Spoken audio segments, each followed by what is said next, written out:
people find out who they are and send them to them. So they've got that constant just fear kind of going on in their lives all the time. And two, just, to remember that, these are just, they are considered, when we're charging and doing all the arrests in court, they're considered victimless crimes because they're just in possession of these images. But,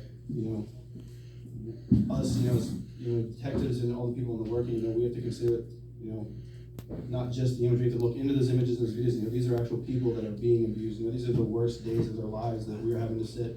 Sadly, with all these cases, we're going to court. We have to sit and view all those images, for court purposes, that we have to verify what they're watching, what we are arresting them for is actually the child sex abuse matter. So, and the good thing, the good news, they did have ID'd over 19,000 of these kids through all this, through the NICMIC and through the ICAC task force. Now you go, that's fine, sorry. I'll give you a little one. There we go. So we talked about kind of the ICAC task force and what we are, and then so now the other main component in this is the National Center for Missing and Exploited Children, which also, so in 1984, during Ronald Reagan, he was the one that made the National Center the main, hub for organization for reaching out for missing kids. They were the main one, and then, so in those 40 years, they've recovered over 400,000 kids through their work and their operation. And when you get to research and all the stuff that they have a lot of, they can age progress photos, and they can have an image of they have cases where it was like a 19-day-old girl, and they were able to age progress her, and she was abducted from the hospital when she was born, and she was going back, and she kind of started doing her life. She's like, I don't think my mom's actually my mom. Went onto the National Center's website, saw the baby photo and the age progression photo. She's like, that looks a lot like me. She did a DNA test, and she confirmed that she was actually on that mission. It's incredible. They have the stuff going on their website, and looking at all the stuff is phenomenal, and all the tools that they have. That is what they are using to fight all of this that's going on.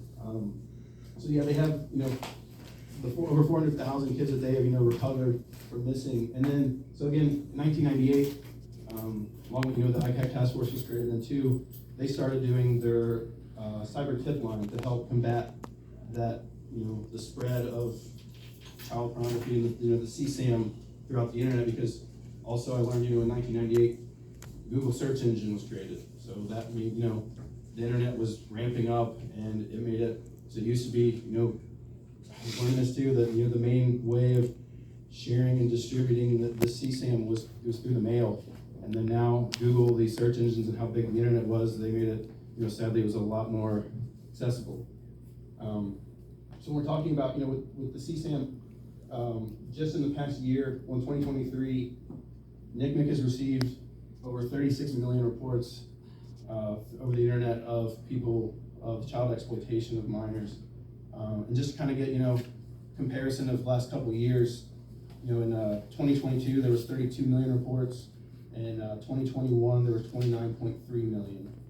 And then, so the federal government, they have laws that for any electronic service provider in the U.S., so if their company is stationed in the U.S., they are required to work with NCMEC, and if there's any exploitation or anything going on with trying to harm children and exploit them, they are required to submit and do their tips and report it all to the National Center.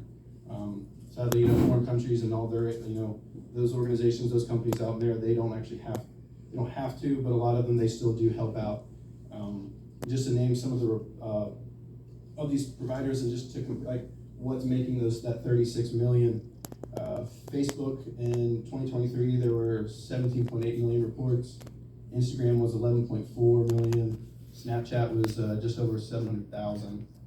And just to compare, those numbers, I learned when I do internet safety classes for kids in a lot of the different schools in Kenton County, and I kept using, Facebook as an example. I kept talking about it, and then I was nicely made aware that no one uses Facebook and that I'm too old. So, yeah. They were like, why are you talking about Facebook? We don't have Facebook. You're old. Like, all right. So, yeah. And so, but then, when I'm looking back at the numbers, in 2021, the numbers for Facebook were 22.1 million reports. So, kids are getting off of Facebook, going to these Instagrams with Discord, Snapchat, all these other platforms. And sadly, everyone else knows that too. And so they, they're following the trend of where these kids are going and where they're more at on social media. So sadly, everyone else knows this too when they're following those groups. Let me see if there's NITMIC, another great thing. It's called the Take It Down initiative in their program. So, it's actually a really great thing. We're talking about, the survivors that are worried about those images that are out on the internet. On their website, it's missingkids.org. They actually have a thing where if you're a minor and your images did get leaked or sent onto the internet, they have a way that they're able to, I know you have to answer a bunch of questions. I haven't been able to go through the whole process of it, of going step by step, but they have ways that they're able to flag these images that have been sent out, and they can start working on trying to take those down off the internet, so you don't have to have that lifelong fear and worry of what's going on the internet. They have ways that they're able to try and track and locate those and flag them and start trying to help that process of taking those down off the internet. You're good, switch. So again, we're talking about where those are happening. We kind of we touched about that and all this different companies. And those are just some of the different ones that we've talked about. The big ones that are now out there. There's Discord, Google. Twitter, Snapchat are the big ones, and I was looking through all the numbers. So they have every single company that's on there, and oddly enough, Etsy's on there. And I was like, well, let me just see. Etsy actually had 8 reports of people trying to exploit children on there, and then even Spotify, which I didn't realize that there was at one point. Spotify opened up like a music and chat where you could open and chat with different people and do live chats, and they actually had 816 reports. So, it's a place where you're just supposed to go to sit and listen to music. But there are people out there that are, anywhere and everywhere where people are able to talk and communicate in any form, messaging, open chats, even, Xbox Live, PlayStation Live, anywhere where you have any sort of connection with somebody, these people are going to be out there that are going to be trying to exploit children.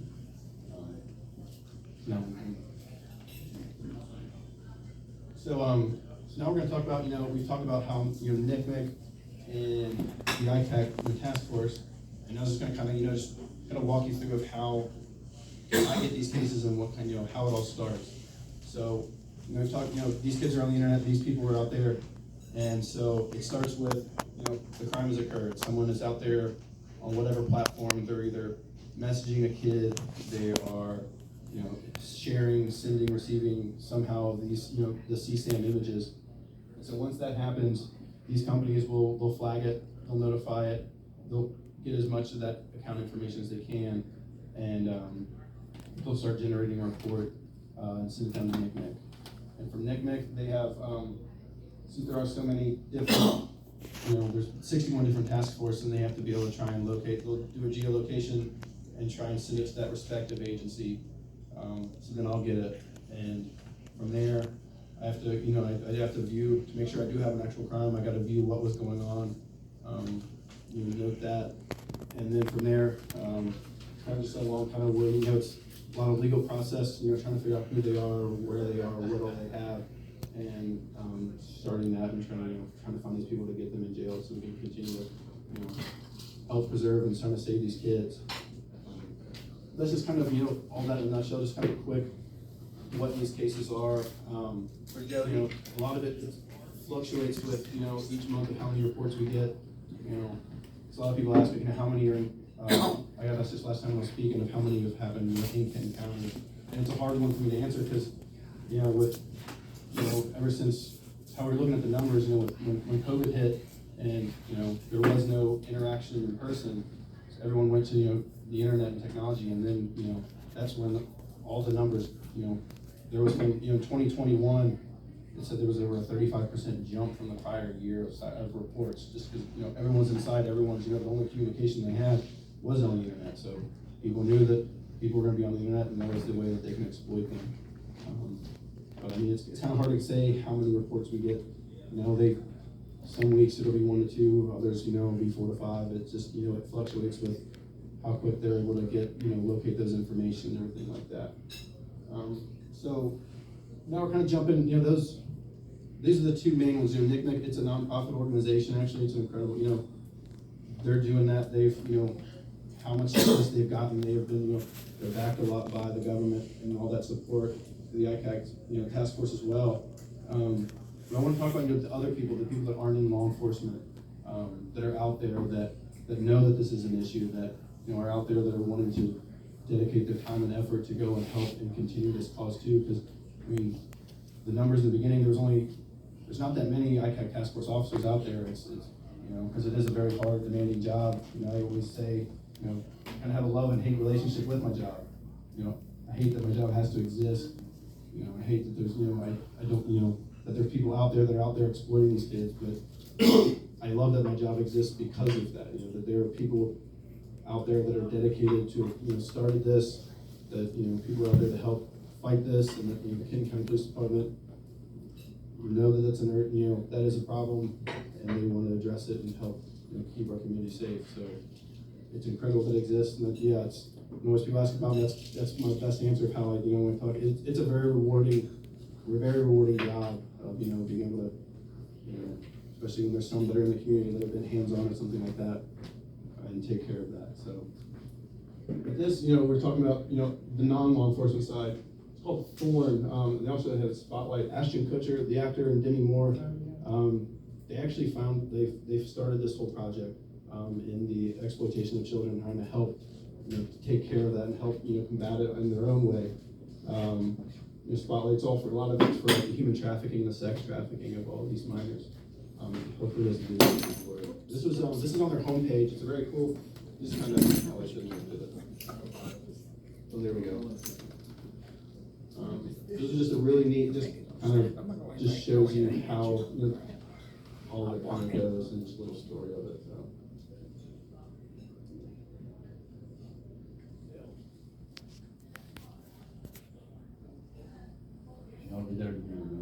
Can you read it? Yeah.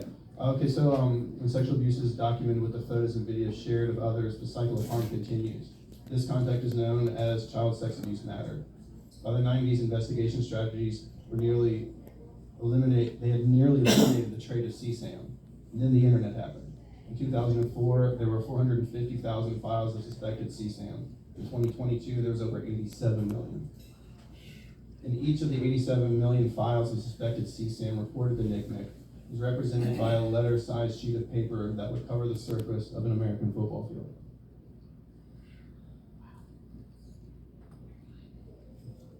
But not just one football field, as it'll show. It actually covered 980 American football fields.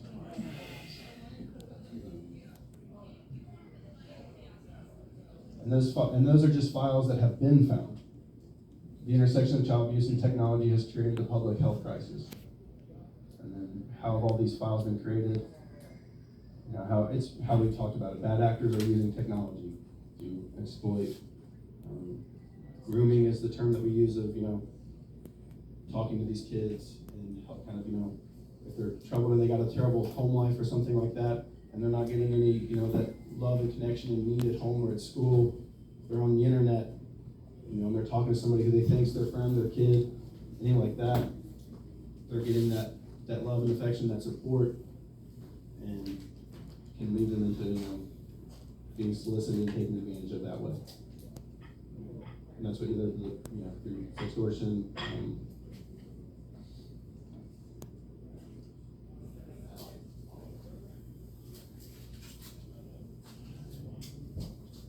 And then it kind of covers on the who are these people out there that the hands-on sexual abuse. Sadly, especially in law enforcement, when we go to these, we're going out to homes and stuff and home visits with the cabinet and stuff. All of this, the hands-on abuse, it's not strangers. These people have to have access to these kids. So it's, sadly, it talks about, coaches, community members, neighbors. A lot of the times it's, with this hands-on activity, the hands-on abuse, it's a lot of times it's family members. Someone in that family that's staying in there that, shouldn't have access to kids, but is living in the house and, is the one that's been taking advantage of these people. And then another one, it's not just Thorne. If you all heard, in the news with Tim Tebow, the former, NFL player, like Florida. But he started his own foundation, the Tim Tebow Foundation, and their main goal is, helping with that identification process of all these kids. And they started up their project. I think they said, just within a few days of starting, in 15 days, they were able to identify 316 kids. That is incredible. But then, it's a great number, and it's great. The sad thing, they said that they met up with a bunch of Interpol, Homeland Security, and NCMEC, and they're trying to just figure out what's the actual number, what's that number that they should be trying to chase. And so there's still over 50,000 kids that are in these videos that are still not able to be identified, and that they're still working to identify. But it's with all these different people, all these it's not just law enforcement out there. There's people in the community that are out there that are that have that desire and want to make sure that kids are safe. That's why I found this quote and I love it, and I just like to end on it. There's no trust more sacred than the one the world holds with children. There is no duty more important than assuring that their rights are respected, that their welfare is protected, that their lives are free from fear and want, and that they can grow up in peace.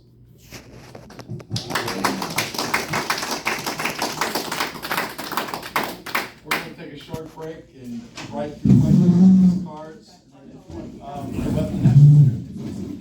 I used cologne that was at their house. Saturday evening, my grandson comes up to me and he says, "You've got a nice collection of colognes. You always smell real nice." I just started chuckling. I did tell him, "Hey, this is stuff from your..." Kyle, you take over for me?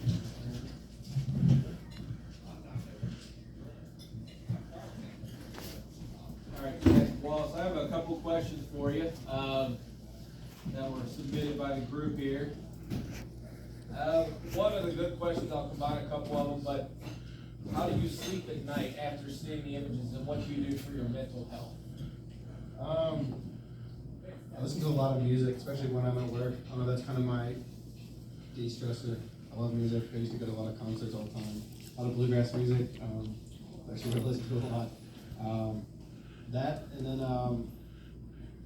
my wife's really into doing yoga, and so I started doing I do some meditation stuff at night. That's kind of how I do to kind of clear my head. I sleep pretty good still.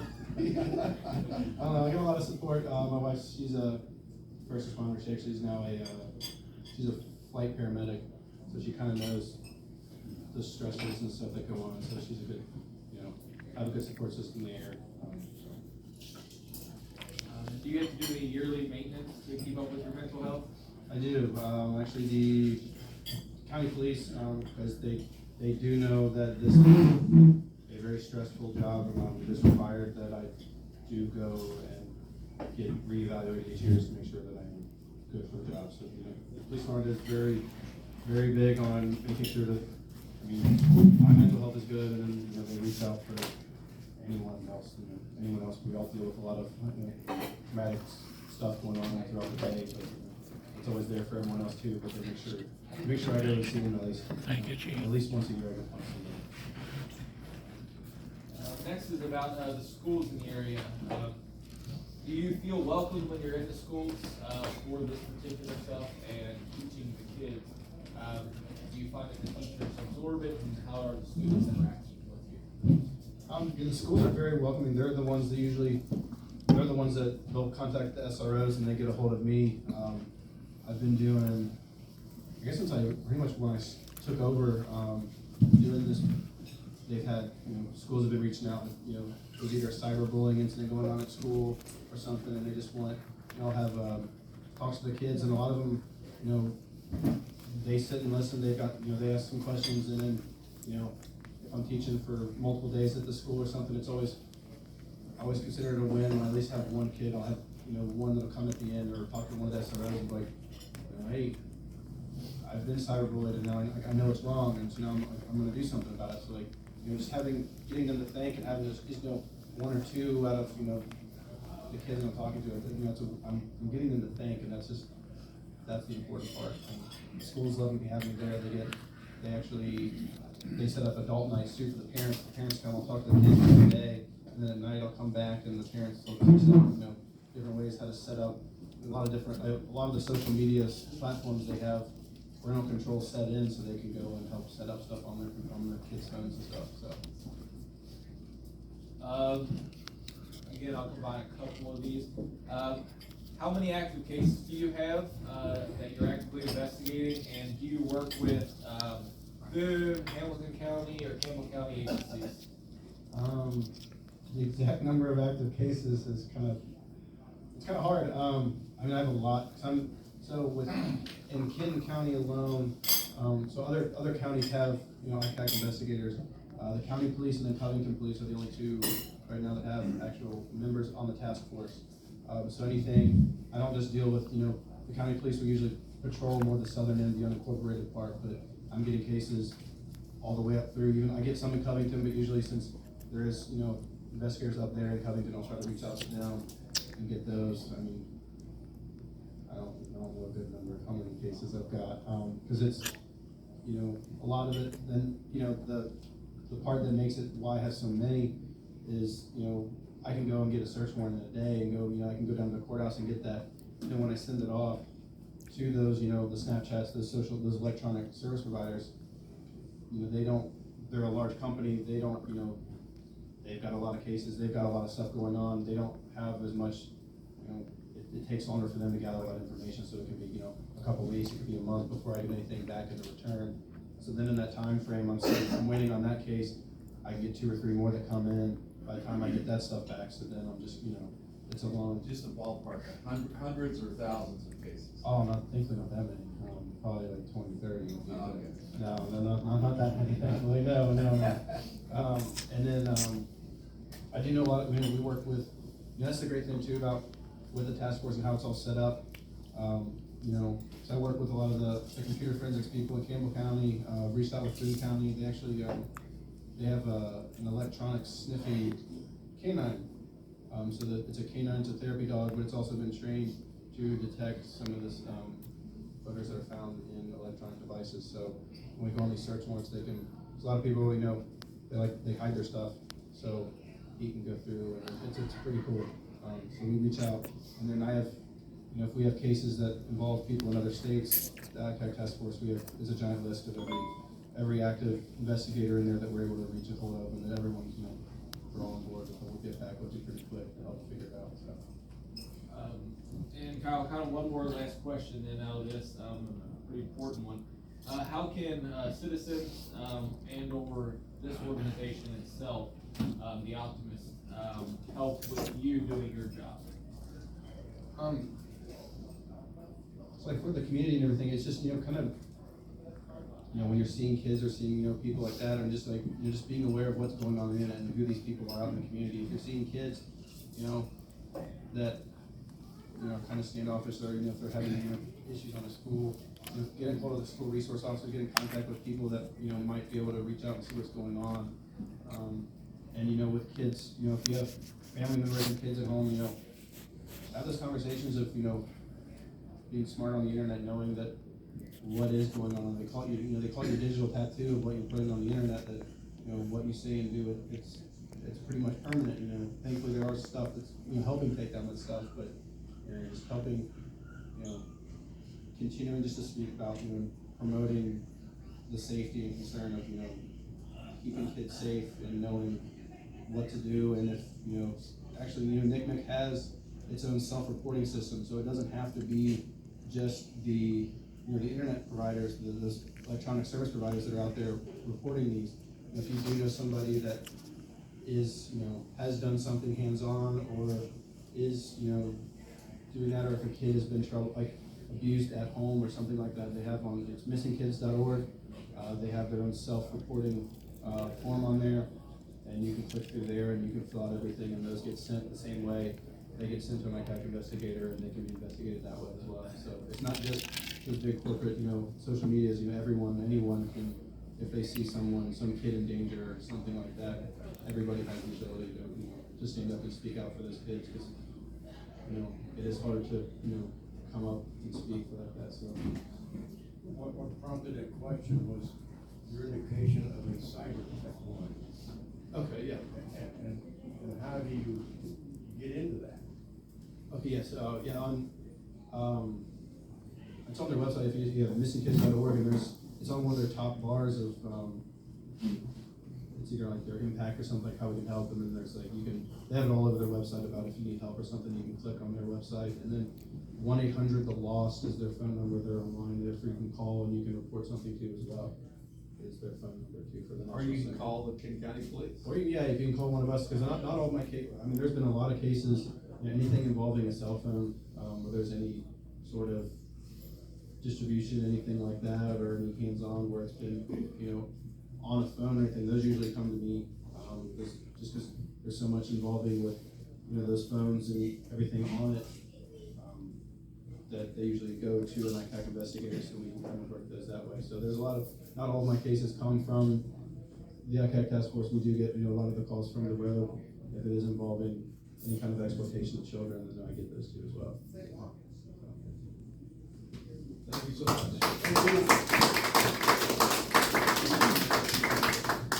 Thank you, Kyle, for your presentation. It's very informative, and our prayers go with you in your daily works. Ladies and gentlemen, this concludes our program for the day. Don't forget to look at us again next week. Thank you. Good job. Good job, guys.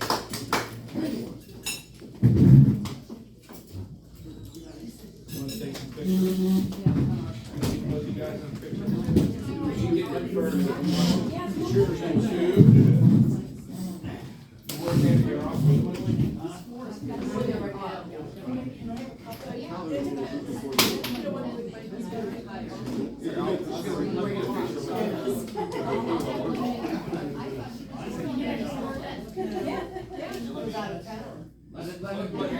I'll get where he is first, trying to get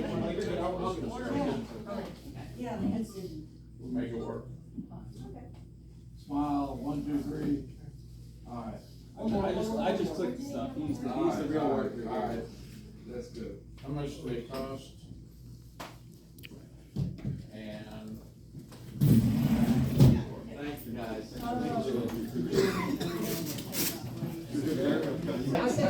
I like Jan, you know what I mean? I'm just thinking that it's. Because we've got actually around 7 cases right now where sent from one person to another, legally, fraudulently, and everything. Wow. Don't do that. Don't do that. I'll be right back, so we'll get him a unsweet tea. You said over here, you need a water pump, you go to